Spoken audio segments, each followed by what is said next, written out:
જઈ રહ્યા છીએ। ભારતમાં જ્યારે આતંકવાદી હુમલો થયો તો તેના પડઘા વિશ્વભરમાં પડ્યા હતા। વિશ્વભરમાં જ્યારે પડઘા પડ્યા તો આતંકવાદ સામે જે દેશો છે તે બધા જ સતર્ક થઈ ગયા હતા। મુંબઈ હુમલા પછી જેટલા પણ ડેનમાર્ક હુમલા, અન્ય કોઈ હુમલા છે તેને મોકૂફ રાખવા માટેનો નિર્ણય પણ કરવામાં આવ્યો હતો, પરંતુ ડેવિડ હેડલી કોઈ પણ ભોગે હુમલો કરવા ઈચ્છતો હતો। હેડલી માન્યો નહીં અને અંતે તે FBI હાથે પકડાઈ ગયો। અંતે આતંકવાદના આખા હેડલીને 35 વર્ષની સજા થઈ અને હેડલીએ તપાસ દરમિયાન સહયોગ પણ આપ્યો હતો। હેડલીએ આપેલી વિગતોથી અનેક વાતો પર પડદો ઉઠ્યો હતો અને તહવ્વુર રાણાને 2013માં 14 વર્ષની સજા થઈ। 2020માં તેને મુક્ત કરી દેવામાં આવ્યો હતો, પરંતુ રાણાની ધરપકડ કરવા માટે પછી ફરી એકવાર ભારતે વિનંતી કરી હતી અને તેને લઈને હવે મહત્વપૂર્ણ માહિતીઓ તો ફરી એકવાર આપ નિહાળો કે સૌથી પહેલાં જે ડેનમાર્ક હુમલો છે તેમાં અને સમગ્ર જે આ પરિસ્થિતિ હતી તેમાં હેડલીને 35 વર્ષની સજા અમેરિકાએ એટલા માટે પણ અહીંથી ખાસ આપી હતી અને ત્યારબાદ જેલવાસમાં 5 વર્ષ સુધી હેડલીનું સુપરવિઝન કરવામાં આવ્યું હતું। સજા દરમિયાન હેડલીએ જે કોઈ પણ તપાસ છે તેની અંદર મદદ કરી, જેથી તેની સજા ઓછી કરી દેવામાં આવી હતી, પરંતુ તહવ્વુર રાણાને 2013માં જો આપણે વાત કરીએ તો 14 વર્ષની સજા આ જ સમગ્ર મુદ્દાને લઈને કરવામાં આવી। 2020માં મેડિકલ ગ્રાઉન્ડ પર રાણાને મુક્ત કરી દેવામાં આવ્યો હતો, પરંતુ ભારતે એ મુદ્દો ઉઠાવ્યો હતો કે આને મુક્ત કરવા જેવો નથી। ત્યારબાદ રાણાની કસ્ટડી મેળવવા માટે ભારતે રજૂઆત શરૂ કરી હતી। તો વિનંતી કરી ભારતે અને ત્યારબાદ જીગર રાણાની ફરી એકવાર ધરપકડ થઈ અને આખરે હવે તહવ્વુર રાણા ભારતમાં છે। બિલકુલ યશ, હવે NIA તાબામાં છે। NIA હવે પૂછપરછ કરશે। થોડી વારમાં NIA ઓફિસ તેને લઈ જવામાં આવશે એવી પણ વિગતો મળી રહી છે અને એ NIA હવે પૂછપરછ કરશે અને જ્યારે તપાસનો ગાળીઓ કસવામાં આવશે, કારણ કે કેટલાક નોર્મ્સ છે જેનું પાલન NIA પણ કરવું પડશે। અત્યાર સુધીમાં જેટલી પણ અપડેટ આપણે આપી દર્શકોને એની અંદર એટલું ચોક્કસ કહી શકાય કે આ એ મુદ્દાઓ હતા કે જેની અંદર રિપોર્ટની અંદર જે ખુલાસો થયો છે અને આ રિપોર્ટ એ અમેરિકાનો છે અને અમેરિકાથી જ આપણી પાસે હાથ લાગ્યો છે અને એટલું ચોક્કસ કહી શકાય કે જે ઈરાદાઓ હતા રૂશાંકભાઈ, એ ઈરાદાઓ અહીં પાર પડ્યા। એ હકીકતો અહીં આપણને જાણવા મળી કે આખરે તેમનો પ્લાન શું હતો અને જ્યારે પ્લાન આખો એક્ઝિક્યુટ કરવામાં આવ્યો, એ આતંકી ઈરાદાઓને અંજામ આપવામાં આવ્યો અને આખું એક ષડયંત્ર રચવામાં આવ્યું। લગભગ 17 વર્ષ થઈ ગયા અને એ 17 વર્ષની અંદર ઘણું બધું ગુમાવ્યું, પણ 2014 પછી આતંકીઓની શાન ઠેકાણે આવી ગઈ છે। હવે હુમલો કરતાં પહેલાં 100 વખત વિચાર કરે છે, કારણ કે તેમને ખબર છે કે ભારતમાં કરારો જવાબ મળે છે અને આ કરારો જવાબ એ સત્તા પરિવર્તન જ્યારથી થયું અને આપણે ન માત્ર આતંકવાદી હુમલાની વાત કરીએ, તમે જુઓ કે જેટલા પણ આતંકવાદી હુમલા એ કાશ્મીરમાં થતા હતા, એ આપણા દેશ પર થતા હતા, એ તમામ નિશાન ઠેકાણે લાવવામાં આવી રહી છે અને એ જ્યારે ભારતીય સેનાએ આખું બીડું રૂશાંકભાઈ ઝડપ્યું અને એક બાદ એટેક કરવામાં આવે, યુરીનું આક્રમણ હોય તો એનો પણ વળતો જવાબ મળ્યો છે।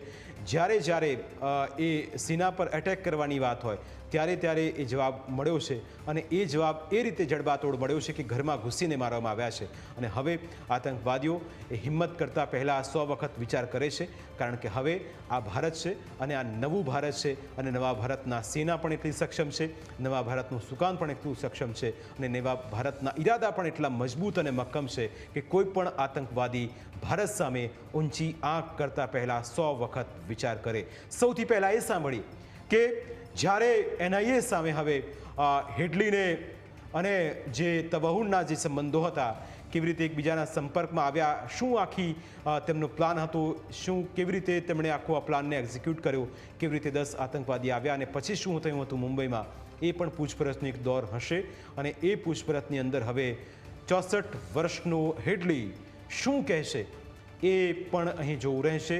હેડલી કેવી રીતે NIAને સપોર્ટ કરે છે, રાણા કેવી રીતે સપોર્ટ કરશે, હેડલી સાથેના તેના કનેક્શનોનું કેવી રીતે તે ઉજાગર કરે છે એ પણ આપણે સમજીશું। રૂશાંકભાઈ, અહીં એ સમજવા જેવું છે કે નામ હેડલીનું લેવાઈ રહ્યું છે, રાણાનું કનેક્શન લલિતભાઈ રાવત આપણી સાથે જોડાઈ ગયા છે, રક્ષા વિશેષજ્ઞ છે। લલિતભાઈ, આપનું સ્વાગત છે।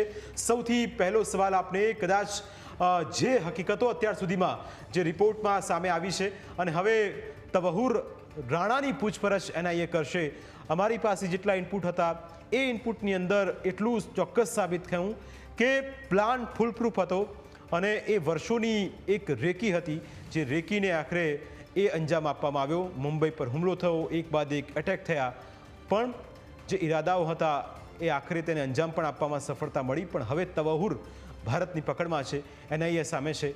શું લાગે છે આપને આટલા વર્ષો બાદ જ્યારે એક પ્લાન સાથેનો આતંકવાદી હુમલો હતો, એનો મુખ્ય વ્યક્તિ જ્યારે NIAના પાસે છે, NIAની સામે છે, કઈ રીતની હકીકતો એ તપાસમાં સામે આવી શકે? નમસ્કાર સૌને, તમારા દર્શકોને નમસ્કાર. સૌથી પહેલા તો તહવુર રાણા જે હતો એ પાકિસ્તાન આર્મીનો ISI નો એજન્ટ, એ ત્યાંથી છૂટી અને એક કેનેડાની એને સિટીઝનશીપ લીધી, ત્યાં સ્થાયી થયો, અને ત્યાંથી ભારતની અંદર આ કારસો કરવા માટે એને સ્પેશિયલી એને આર્થિક ને બધી સહાયો મળતી. એને ડેવિડ હેડલી નામનો જે અમેરિકન હતો ફેસિલિટેટ કરાયો અને આખા મુંબઈની અને જે તાજ હોટલની છે એની આખી રેકી કરાવડાવી એને પાસે, અને આખો કારસો વેલ પ્રૂફ પ્લાન સાથે હતો. અને એમાં આપણા પણ ઘણા કહેવાતા રાજકારણીઓ, અધિકારીઓની સંડોવણી હતી એવું એ વખતે પણ દેખાતું હતું, અને અત્યારે પણ એ સાબિત થવા જઈ રહ્યું છે. અને એ આ પકડાઈને ત્યાંથી આપણે જ્યારે અહીંયા લાવ્યા છીએ ઇન્ડિયામાં, તો એની પાસે NIAની અને એની ઇન્ટ્રોગેશન કરશે, આમાંથી ઘણી બધી વિગતો ખુલશે કે એમાં કોણ કોણ ગદ્દારો હતા, ઇન્ક્લુડિંગ જે પત્રકારો જે એનું રિપોર્ટિંગ કરી રહ્યા હતા. અને એ રિપોર્ટિંગના પાપે આપણા જે એક મેજર ઉન્ની કૃષ્ણન જે શહીદ થયા, અને એની સાથે ઘણા બધા શહીદ થયા છે, એ બધાનો ભાંડો ફૂટશે અને ફૂટવો જ જોઈએ. અને એમને પણ એ ગદ્દારોની શ્રેણીના એની ઉપર પાસા અને ટાડા અને જેટલા કહેવાતા દેશદ્રોહના કાયદા હોય લગાડીને એમને નશ્યત કરવા જોઈએ. આમાં પત્રકારો, રાજકારણીઓ, અધિકારીઓ બધા જ સામેલ હતા, અને બધા જ આપણા ભારત દેશની ગોર ખોદવા માટેના આ કારસામાં જોડાયેલા હતા. અને એના કારણે જ કસાબને એ લોકો હાથે પેલો આનો પીતો આપણો લાલ નરાછડીને એવું બધું બાંધી અને એને હિન્દુ સાબિત કરવા માટે, અને આપણા રાજકારણીઓએ તો એને હિન્દુ આતંક તરીકે એને ખપાવવાની પ્રયત્ન કર્યો. It was a well planned અને ટોપ લેવલથી આ વેલ પ્લાન થયેલો આખો પ્લોટ હતો કે હિન્દુ આતંકવાદનો ઉભો કરવો અને એના થકી ભારતની છબી ખરાબ કરવી. એના હિન્દુઓ એમાં 5, 25, 50, 100, 500 મરી જાય તો પણ એમને કોઈ પરવા નહોતી. એટલે એ જે પાપ મોટું કર્યું હતું, એ પાપનું આટલા વર્ષો પછી, ભલે ઘણા વર્ષો થઈ ગયા, પણ હવે એનું સત્ય કંઈ ખુલશે અને ભારતની જનતાના સમક્ષ એ કારસો આવશે એવી મને અપેક્ષા છે. અને જે આવે એ દરેકને ખૂબ ખૂબ કપરામાં કપરી, એમનું મોત પણ એનાથી ડરે એવી એને સજાઓ કરવી જોઈએ. બિલકુલ. તો એક મુદ્દો તો જરૂરથી છે ખાસ જે આપણે ધ્યાન પર રાખવું જોઈએ. પણ સાથે સાથે એક વાત એ પણ સ્પષ્ટ થઈ રહી છે કે જ્યારે આપણો રિસ્પોન્સ ટાઈમ હતો એ સમયનો અને હાલની સ્થિતિમાં જે રિસ્પોન્સ ટાઈમ છે તેમાં પણ ઘણું પરિવર્તન આવ્યું છે. તો આપણે હવે એ મુદ્દો પણ હવે ખાસ પૂછવા માગીશું, જે આપણે શીખ્યા છીએ આપણી ભૂલોમાંથી, અને આજે હવે 2025માં જ્યારે આપણે આ સમગ્ર પરિસ્થિતિની વાત કરી રહ્યા છીએ, તે જે પરિવર્તન આવ્યું છે એ પણ એક વખત આપને ખાસ સવાલ પૂછીએ સર. એ ઘટનાનો કાર્યકાળ અલગ હતો, સરકાર અલગ હતી. અત્યારનો સમય અલગ છે, સરકાર અલગ છે. આ સરકારે જે પોતાની ઇન્ટરનેશનલ પોલિસી વાપરી અને જે પ્રમાણેના ડિપ્લોમેટિક સંબંધો બનાવ્યા, અને એના થકી આ તહવુર રાણાને આપણે અહીંયા લાવી શક્યા છીએ. એટલે એ ખૂબ મોટું આપણને સફળતા મળી કહેવાય.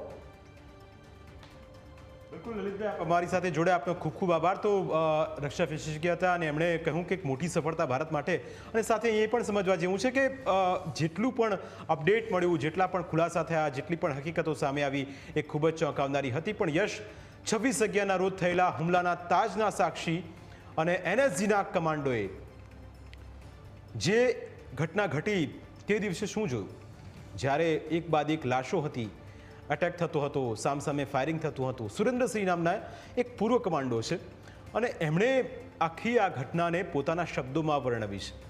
એ દિવસે શું થયું હતું, આતંકીઓની બર્બરતા કેવી હતી, અને કેવી રીતે આખું આ ઓપરેશન પાર પડ્યું, તેના વિશે એમણે વાત કરી છે. એ વાત એટલા માટે સાંભળવી જરૂર છે કારણ કે ઘા ખૂબ ઊંડા છે.